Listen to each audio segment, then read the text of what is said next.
Caros alunos, sejam bem-vindos à nossa, acho que penúltima aula de álgebra linear, tá? Hoje nós vamos falar de um assunto muito importante, que são os autovalores e os autovetores, tá? Esse é um conhecimento. Autovetores e autovalores começou a aparecer de duas formas diferentes na matemática, tá? Tanto na resolução de problemas, como na simplificação de computação. Tá? Em computar um problema físico. Tá? Hoje em dia, existe um universo relacionado a autovalores e autovetores. Tá? E eles nos servem aqui na mecânica quântica para dois propósitos. Um é um propósito puramente computacional. Tá? Eu consegui fazer contas que são complicadas. Tá? Se eu colocar vários operadores para trabalharem, pode ser meio maluco fazer isso, calcular a exponencial de um operador. É uma coisa que a gente vai fazer. Tá? Só que com o uso de autovalores e autovetores, eu consigo simplificar uma série de problemas computacionais. Uma outra é mais na engenharia. Tá?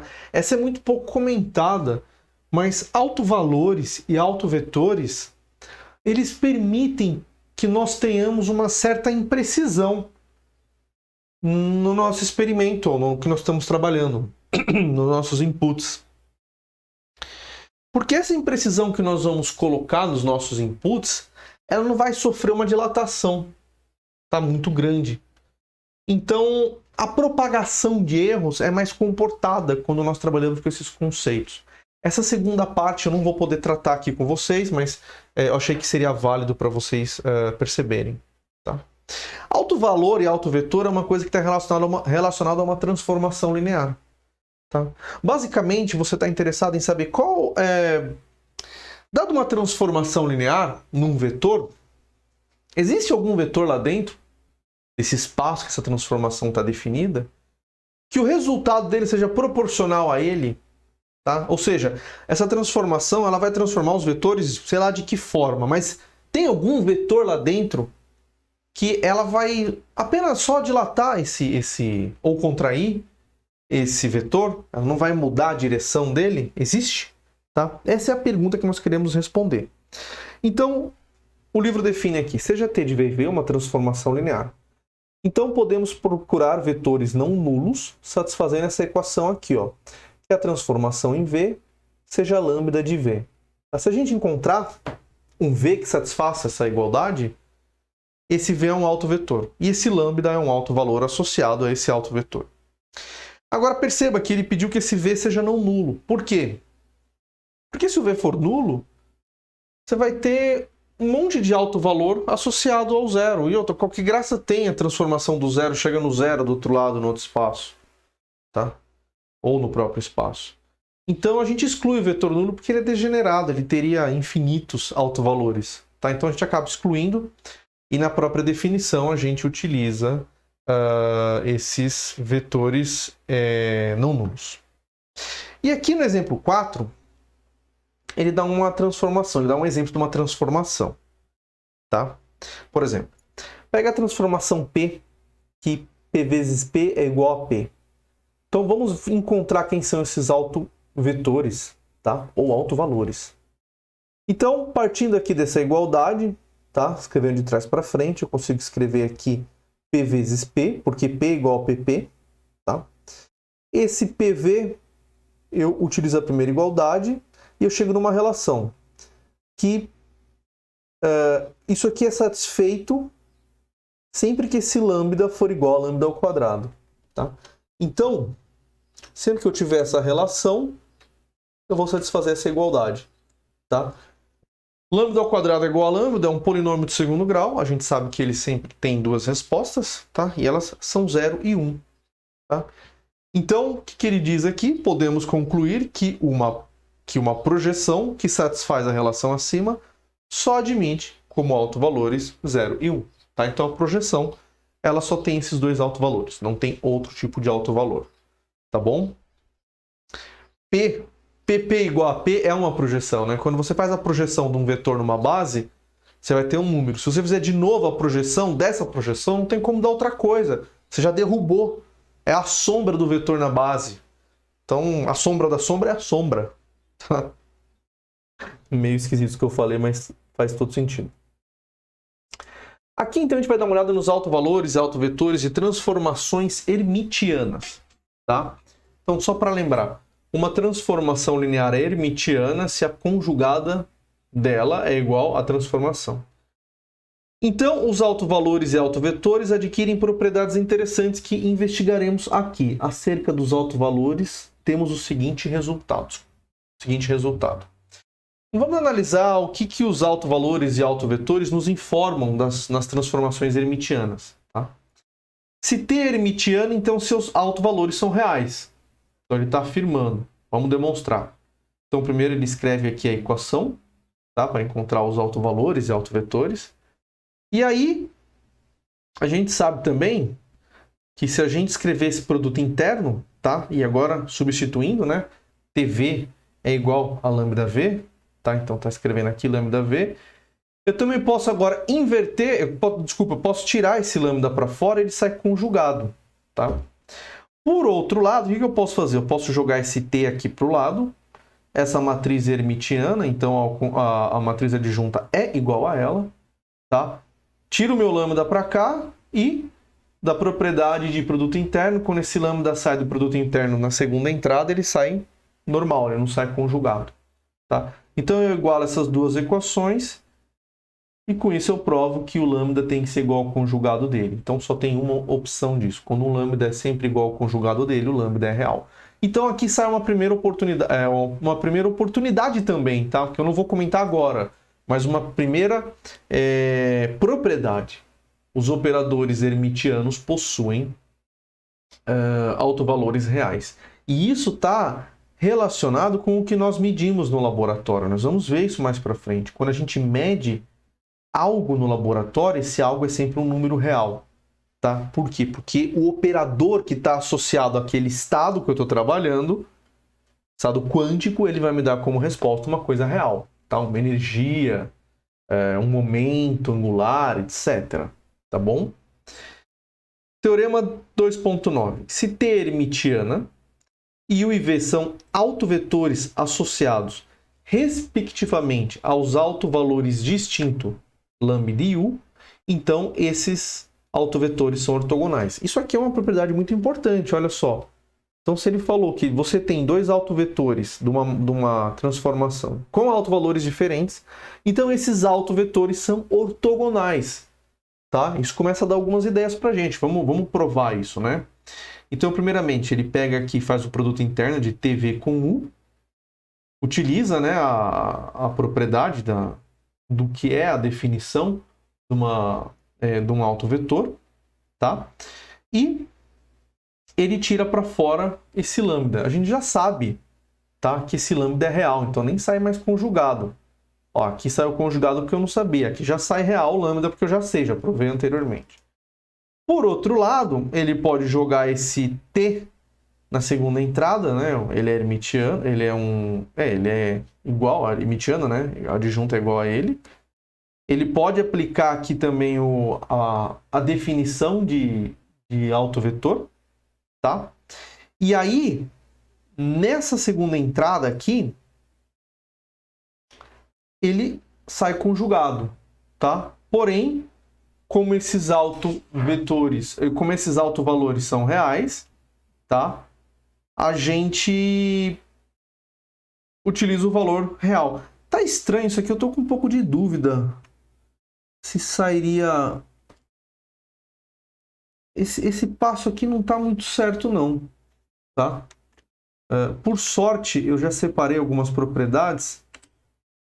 Eu tô vendo isso agora. Quando a gente tá fazendo as coisas... Vamos colocar aqui a propriedade. O que a gente viu, tá? Quando você tem... isso aqui não tá bom, cara.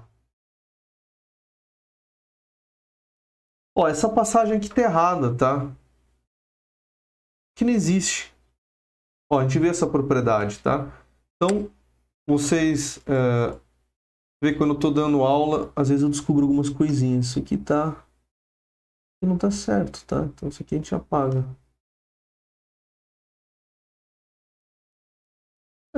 Não tem como. Porque a gente provou essa propriedade, né? Ó. E nós provamos isso.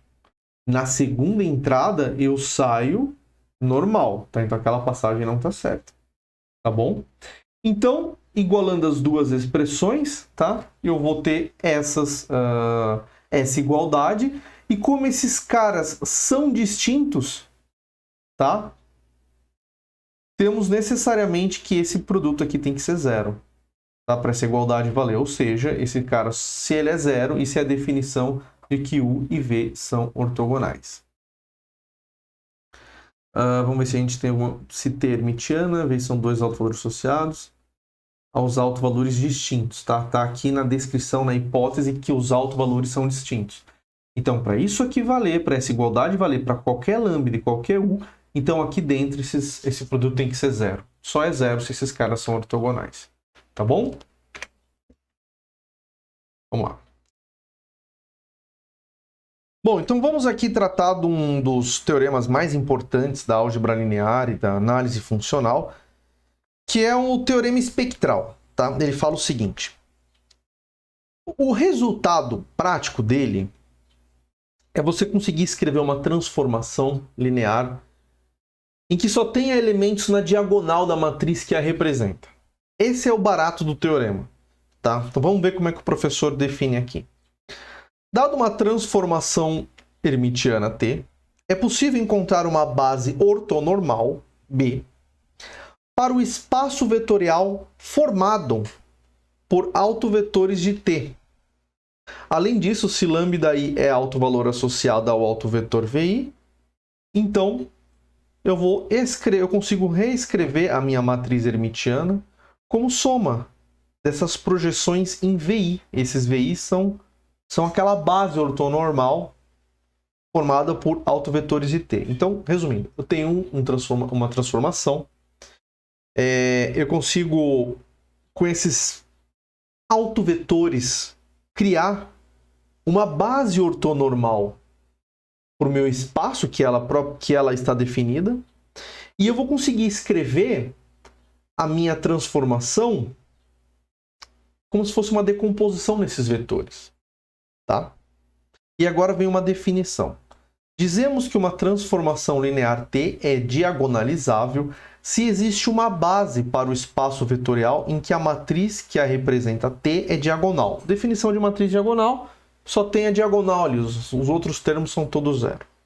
E agora um exercício.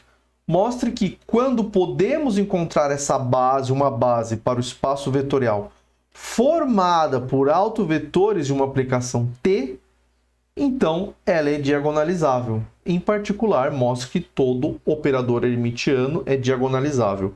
Isso é um resultado bem conhecido, tá? Da álgebra linear. Então, operadores hermitianos, eles sempre conseguem encontrar uma base que ele é diagonalizável, e essa base está relacionada com os autovetores, tá? Dessa transformação. O que é importante aqui é que você está mudando a representação da transformação. A transformação está fixa, é que nem um vetor. Você pode mudar a base do vetor, o vetor é o mesmo. Está representando ele de uma outra forma. Então eu estou mudando a representação da minha matriz de transformação, mas ela está indo para uma matriz que é semelhante. O que isso significa? Que existe uma relação de equivalência. Toda a informação importante que eu tenho na minha primeira transformação, eu vou ter na transformação diagonalizada. É a mesma coisa, tá? O resultado líquido é o mesmo. Só que ela é mais simples de trabalhar. Tá? É uma matriz que só tem elementos na diagonal. Então, vale muito a pena. Isso é um resultado que você utiliza, que nasce, tá?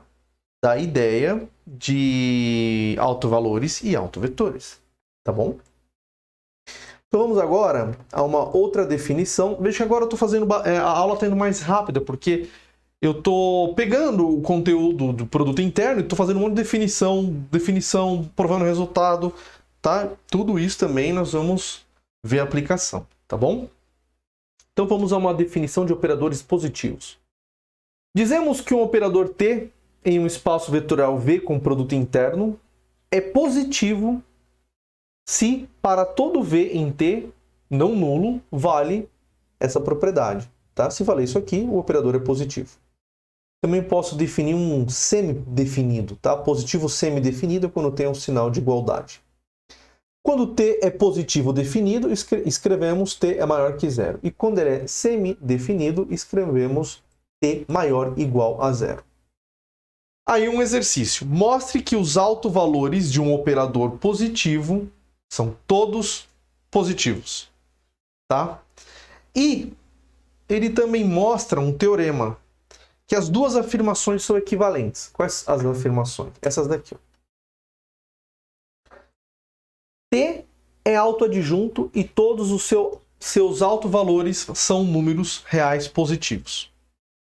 E a segunda afirmação, T é um operador positivo. Tá? Então essas afirmações são equivalentes. Se T é autoadjunto e todos os seus autovalores são números reais positivos, então T é um operador positivo.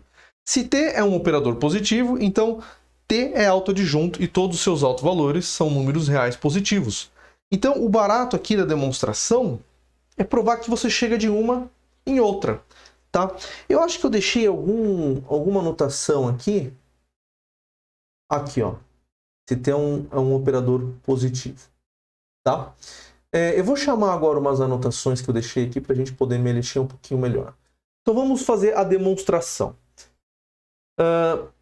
Ele quer provar, ele quer sair de 1 e chegar em 2 aqui. Então, vamos lá. Se vale 1, tá? Se T é autoadjunto e seus autovalores são números reais positivos, tá? Então existe uma base ortonormal, tal que essa matriz é diagonal, tá? Por quê? Porque é um resultado que veio lá do teorema espectral, tá? Transformações hermitianas permitem uma representação diagonal, tá? Então vamos lá, de novo. Se valer 1, existe uma base ortonormal, tal que a matriz A é diagonal em cada A e I, tá? Ela só tem valores na diagonal. E eles são maiores que zero, tá? Por quê? Porque os autovalores são números reais positivos. Tá bom? Dado um Vzinho pertencente a V, escrevemos esse Vzinho, então, nessa base, tá? A gente pode escrever o Vzinho nessa base e podemos calcular T de V produto com V. Então, vamos focar aqui nesse produto interno, tá? T de V com V, só abrindo aqui a expressão, tá? E aqui eu estou aplicando a definição, tá? Do meu autovalor e o autovetor, tá? Então, T de V1 é igual a 1V1, tá? E aqui eu vou utilizar todas as propriedades que eu tenho. Vamos utilizar a distributividade, tá? E analisar esses termos, esse termo e esse termo aqui, tá? Agora reparem, quando eu tenho esse produto interno, esse A é um número positivo, tá? Claro que ele é um número real, né? Quando você fala número positivo, é um número real, não existe essa questão nos complexos. Então ele já sai para fora do produto interno. Aí eu vou ter x de um lado e x do outro lado. Esse primeiro x tem que sair conjugado, tá? São essas propriedades do produto interno aqui, ó. Ó, esse x aqui sai conjugado e o segundo x ali vai sair normal. Então, o produto de um conjugado com o normal dá um módulo ao quadrado, tá? Então, aqui eu tenho o módulo ao quadrado vezes A, e aí eu tenho o produto interno de V1 com V1, tá? Isso é uma base ortonormal, então V1 com V1 dá 1, tá? Então, o primeiro termo é esse daqui. Agora, como a base é ortonormal, qualquer outro produto interno de V1 com os outros vetores vai dar 0. Então, não existe mistura de vetores, tá? Então, o que eu chego? Eu chego que isso aqui é maior ou igual a 0. T de V é maior ou igual a 0, tá? Então, eu provei, saí desse termo, cheguei que o operador é positivo, exatamente. Demonstrei. E aqui ele quer mostrar a recíproca, tá? O que é recíproca? Que daqui e consigo chegar aqui. Então vamos lá. T é um operador positivo. Então mostraremos que se T é um operador positivo, primeiro a gente vai mostrar que esse operador aqui é autoadjunto, tá? Então para mostrar que é autoadjunto, tem que mostrar essa propriedade, tá? Então, para V e W em V. O truque primeiro é notar que T de V, produto interno T de V com V, é igual a VT de V, uma vez que o conjugado de um número real é ele mesmo, tá? Então, espera aí que agora eu vou utilizar essa propriedade aqui, ó, tá? Vamos lá. Se eu trocar, tá? Se eu trocar esses caras, a ordem tem que ser conjugada, tá? Mas eu estou partindo que esse operador é positivo. Então, ele é um número real positivo, tá? Então, isso aqui tá provado, tá? T de V com V é igual a VT de V, tá? Então, agora, isso aqui é uma propriedade já provada. Então, agora eu vou fazer o seguinte. Eu vou analisar T de U mais V, tá? Eu não vou analisar T de V com V. Vou analisar T de U mais V com U mais V. Então, aqui aplicando as linearidades, e agora é importante, eu também deixei separadinho uma propriedade aqui, ó. Tá? Analisando, isso aqui tá errado, tá? Quer dizer, isso aqui não é necessário, tá? Então, vamos lá, T de U mais V com U mais V, você já passa aqui para baixo. Você tem toda a distributiva, tá? E a gente pode também utilizar essa propriedade que nós vimos aqui anteriormente, tá? Para flipar esses caras aqui, ó. Tá? A gente muda a ordem deles. Analisando isso aqui, tudo isso daqui, a gente chega aqui, esses termos, tá? Se cancelam e esses termos se cancelam e eu fico com essa igualdade. Isso aqui é igual a isso aqui, ó. Tá bom? Então eu tenho aqui uma primeira igualdade. Aí, o que ele faz? Ele troca o V por IV na expressão acima. E eu fico nessa igualdade aqui. Aí ele multiplica por I e soma membro a membro, tá? As expressões. Então, eu chego algebricamente no resultado que eu queria. Esse resultado justamente define que o operador é hermitiano. Aí, tem mais uma coisinha aqui, tá? Que eu separei. Juntando o resultado acima ao exercício 2.13, provamos a propriedade 2, que a propriedade 2 implica na 1. O que é o exercício 2.13? Mostrar que os autovalores de um operador positivo são todos positivos. Tá? Nós já teríamos mostrado isso lá em 2.13. Então, de 2 eu parti para 1. Tá? Bom, quando vocês forem ver esse vídeo aqui, eu preciso que vocês realmente descartem esse passo aqui. Ele não nos traz nenhuma informação. Deixa eu arrumar isso aqui. Espera aí. Não estou conseguindo editar aqui. Esse passo aqui não traz nenhuma informação. Por isso ele pode ser totalmente descartado. Tá? Não sei porque ele está aí. Joga fora. Então, perfeito. A gente mostrou isso. Exercício 2.14. Mostre que a projeção é um operador positivo semidefinido. Tudo bem, isso aí é tranquilo. Agora, vamos definir duas coisas muito simples para terminar a aula. Que é traço e determinante. Tá? Traço é uma coisa importante porque isso vai aparecer na realidade. Quando a gente estiver trabalhando com os nossos qubits lá no IBM, ela vai dar uma informação de pureza, tá? do meu qubit. E está relacionado com o traço. Isso, por exemplo, tem outras aplicações. Tá? Então, o traço também é um funcional. É uma coisa bem simples a gente trabalhar. O que é o traço? É simplesmente a soma dos elementos de uma diagonal. Tá? Então, define como traço de a soma dos elementos da diagonal. O que são os elementos da diagonal? São os elementos que esses dois índices são iguais. Tá? Então, vou somar todos eles. Isso é o meu traço. Então, isso também definiu uma função das matrizes em C que tem algumas propriedades. Tá? A soma dos traços, o traço da soma é a soma dos traços. elementar. O traço de lambda A é igual a lambda traço de A, também é elementar. Essa aqui é uma demonstração que ele faz também, mas também é elementar, né? Como o traço de AB é definido dessa forma, tá? O produto de matrizes eu posso reescrever ele dessa forma, colocando um subíndice K aqui para me ajudar. Como agora isso aqui viraram números, né? Só isso aqui são números, isso aqui são matrizes, tá? Produto de matrizes. Então eu posso trocar esses caras de ordem aqui, ó, tá? E tá totalmente simétrico isso daqui. Então ele trocou as somatórias de lugar, provou que o traço de AB é igual ao traço de BA, tá? Também não tem nenhuma novidade isso aqui. E por último, para terminar a aula, é definido o determinante, tá? Determinante é uma função alternada, tá? E realmente ele faz um comentário aqui. Se você quiser saber mais sobre determinante, vá lá no livro do Elon Lages, tá? Mas assim, não sei se tem essa necessidade, tá? O determinante é algo que apareceu na resolução de sistemas lineares, é uma coisa interessante. Ele nos permite, ele nos dá uma informação importante sobre como encontrar autovalores e autovetores. Ele vai ser utilizado mais para frente, tá? Mas o significado que a gente tem que ter dele é como uma função, que nem o traço, tá? O traço é uma função funcional. Você põe uma matriz, eu devolvo um número. O determinante é igual. Você põe uma matriz, eu devolvo um número, tá?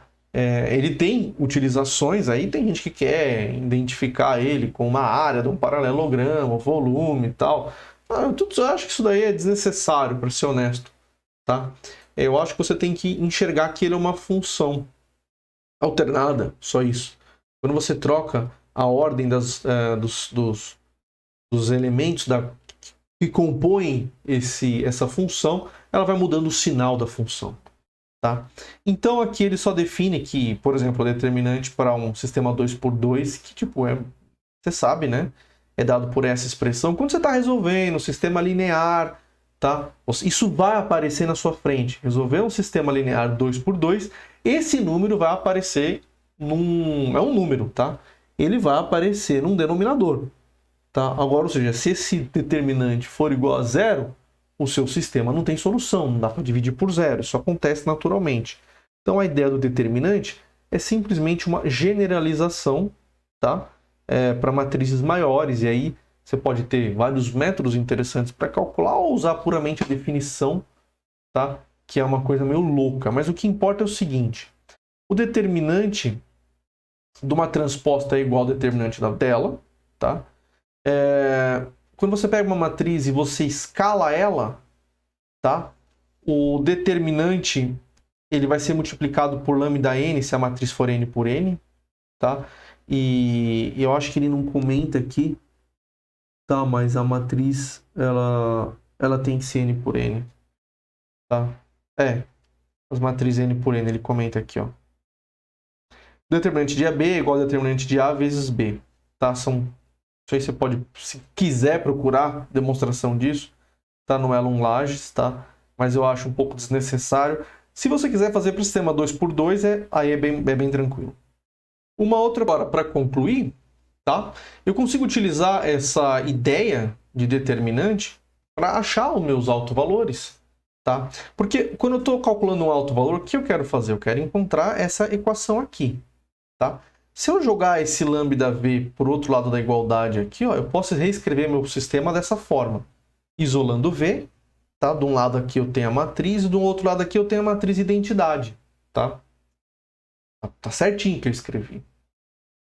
Se esse operador fosse injetivo, tá?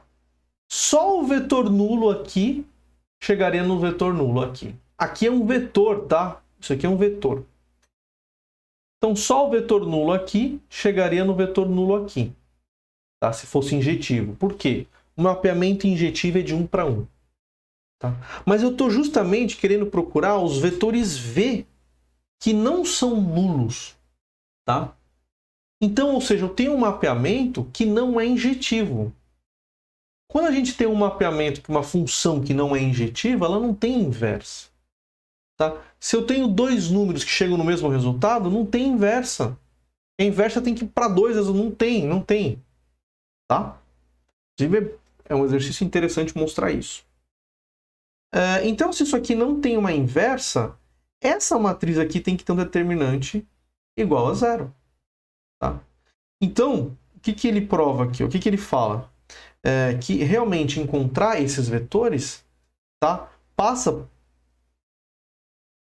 pelo crivo desse determinante ser igual a 0, dessa matriz toda aqui. Tá? Esse determinante igual a 0 vai me dar uma equação polinomial em lambda, tá? Cujas raízes são exatamente os autovalores associados à transformação representada pela matriz A. Então a gente começa a conectar o mundo das matrizes com o dos polinômios. Tá? Então começa a ter uma relação. E a gente sabe que toda equação polinomial admite soluções, tá? No mesmo grau. Tá? Então a gente começa a montar um quebra-cabeça muito louco. Para encontrar os meus autovalores, eu posso buscar a solução de um polinômio. Tá? E depois, se eu encontrar os meus autovalores, eu posso buscar os autovetores, tá? Por outras técnicas, que vocês também já viram isso, provavelmente. Tá bom? Bom, senhores, o que eu queria falar hoje é isso, tá? E na próxima aula a gente segue com o produto tensorial, que vai ser algo que nós vamos utilizar nós já utilizamos, inclusive, na nossa primeira aula prática, quando a gente aplica a nossa porta Cenote, tá? Nos meus 2 qubits, ali eu já crio um produto tensorial. Tá? Então é um conhecimento que nós vamos ver agora na teoria, mas que já foi visto na prática na outra playlist. Tá certo? Um grande abraço e nos vemos na próxima aula.